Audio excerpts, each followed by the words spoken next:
سلام. آموزش امروز تعویض لنت جلوی پارس، سمن یا 405 داریم.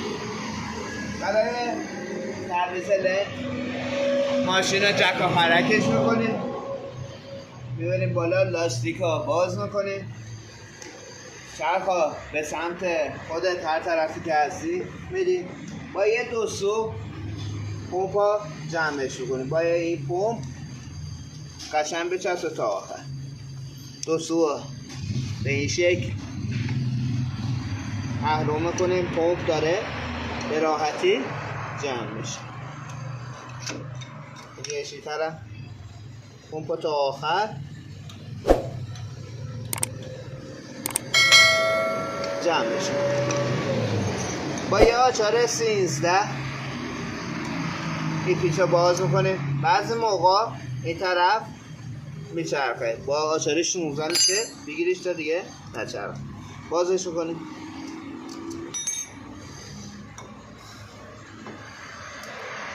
لنتای قدیمیش کاملا خورده شد.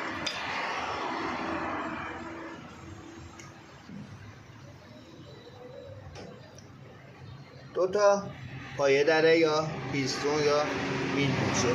یه روغن کارش میکنیم به خاطر روان رفتن نپو. مواظب باشین این پیچ کاملا صاف باشه، تاب نداشته باشه. اگه تاب داشته باشه ترمز بد عمل میکنه. بالا رو هم همینجور به این شکل بیرون میکشیم.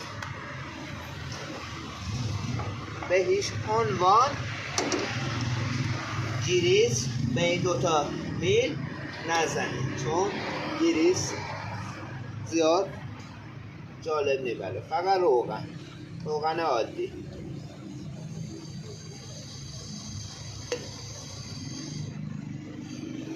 برای روون رفتنه از فشارش بدیم تا گردگیر خودش در جاش بیفته. روون شد. لنتا را قرار میدیم سر جاش.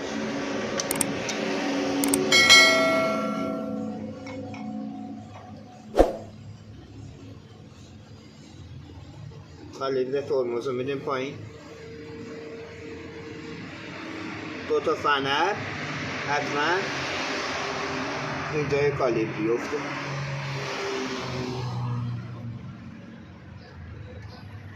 حالت فنری پیدا کنیم. هیچ میبندیم سر جاش.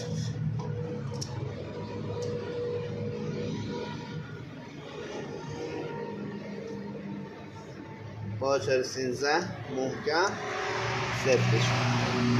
هنگامی که تعویض کردیم لنتا حتما با پدال زدن ترمزا پر کنیم.